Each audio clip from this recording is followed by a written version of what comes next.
What is up, Hexicans and Pulsenators? Welcome back to another video. Thank you for joining me. As always, make sure you smash that like button on the way in. I'd really do appreciate it, genuinely. So Richard Hart removed all the bragging from his profile. What's going on with Hex? I love his new profile picture, showing his all-black school and Richard Hart with a Nintendo shirt on.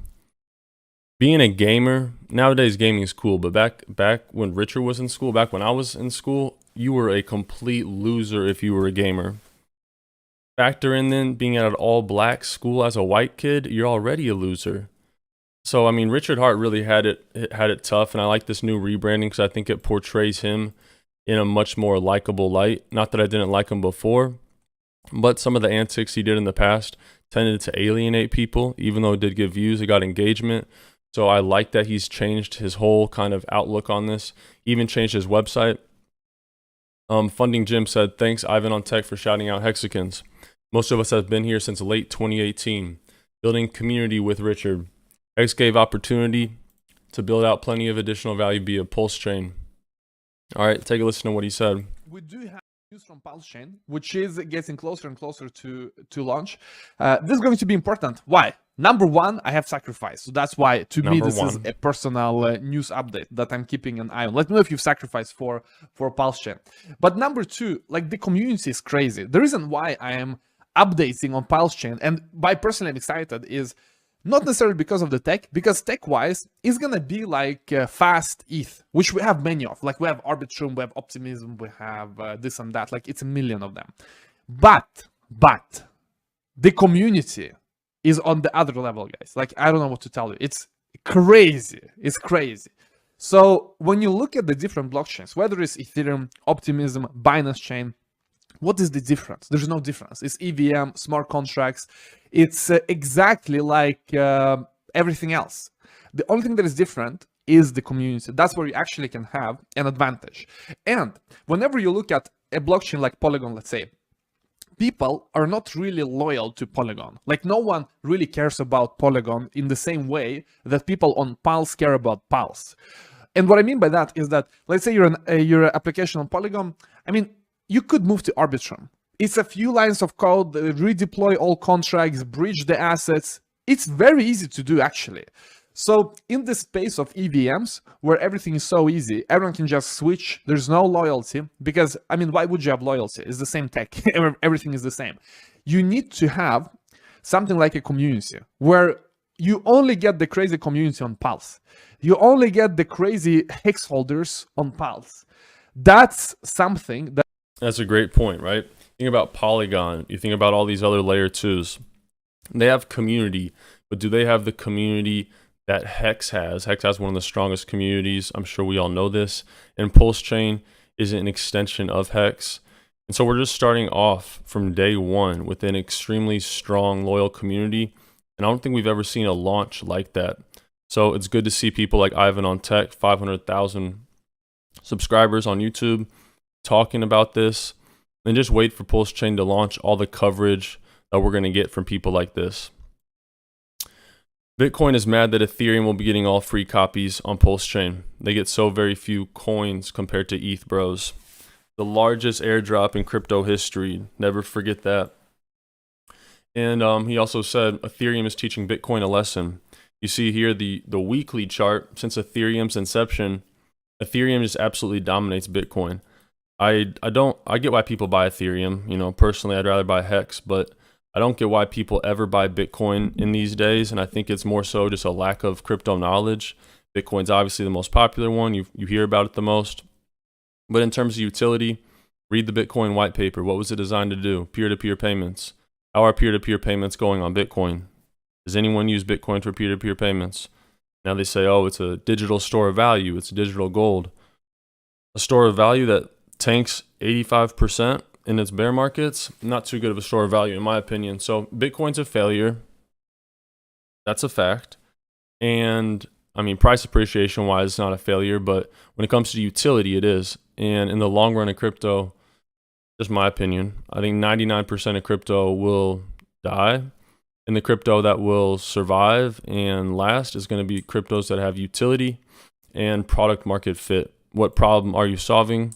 In the case of Hex, It's decentralized yield, which after Celsius, FTX, Terra Luna, BlockFi, fill in the blank, after all these centralized lenders have gone under, it really goes to show the value proposition of Hex, which is that decentralized store of value.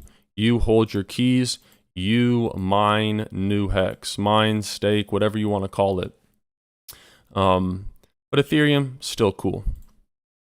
Richard Hart said 49,000 Bitcoin from the Silk Road hacker got sent to Coinbase 6 hours ago.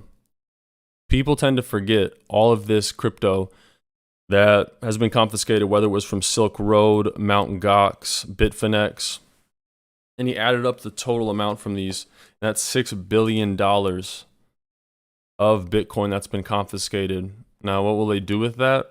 Who knows, but that's potentially a lot of sell pressure, and that's a black swan event that could potentially send Bitcoin to 11K or lower. Same thing there. So here's the Pulsechain update. Herein released a bug fix. Yay. Pulse Aragon is still syncing using the latest version with fix, so it won't run into that bug. Execution stage is on December 18th. So only 79 days, 17 hours of blocks to execute before stage 8. I'm not a technical blockchain expert. I'm not going to act like I am, but it's just good to see Richard Hart posting these updates because a lot of people, we're just getting tired of the flexing. And a lot of people think Pulsechain isn't even in existence, and it's just all been a cash grab. But when you see, updates like this, it's evidence that he's working on it, and that's always good to see. Crypto Mando tweeted out the Pulsechain website is in the process of being updated. Testnet is literally right around the corner. If you're following Richard's tweets, it's very clear. I expect Testnet v3 by the end of this week. That was yesterday. I'm not going to say that. I'm done with time predictions because Richard doesn't know time predictions, so who am I to say that? But I do think Pulsechain Testnet V3 is very close, and we're seeing that with all the updates he's putting out. He's telling us it's very close, and he's changing the website, changing the branding, so it really seems like he's preparing for a launch. A good video here from Jake Sharp. Take a listen. This says, I will probably just take half of my PLSX and leave the other half liquid, dry powder, and maybe a little ratio trading with my copies for PLS. Maybe. Like, there's no reason to not put 100% of your PLSX into single-site staking pools. Because there's no history of single-site staking pools being hacked. So you can deploy 100% of your PLSX into the single-site staking pools to earn staking rewards. That's totally fine. Because single-site staking is not liquidity providing, so there's no impermanent loss. So you can deploy 100% of your PLSX there. Everybody that holds PLSX, you have to be very careful. This is obviously not financial advice, all hypothetical. But if you own PLSX, you have to be very careful with the ratio trading.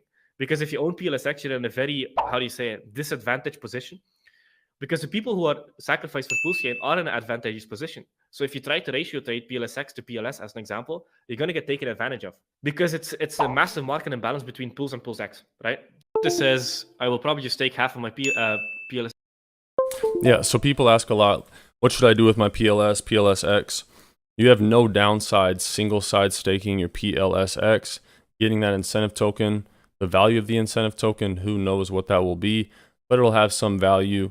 So, in my opinion, I can't tell you what to do with your tokens, of course, but I'll be single-side staking all of my PLSX because if you're not doing that, you're just leaving money on the table.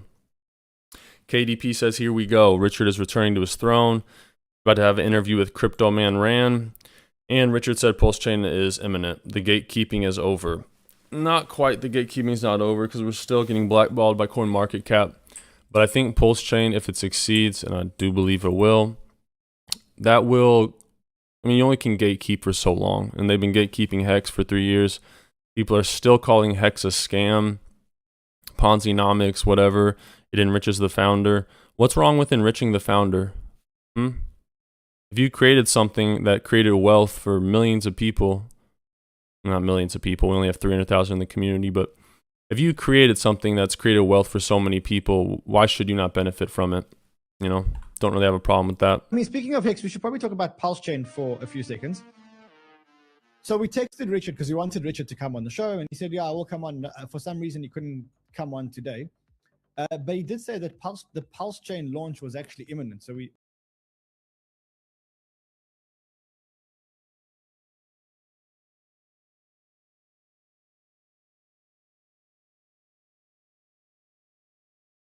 Sorry, I was muted.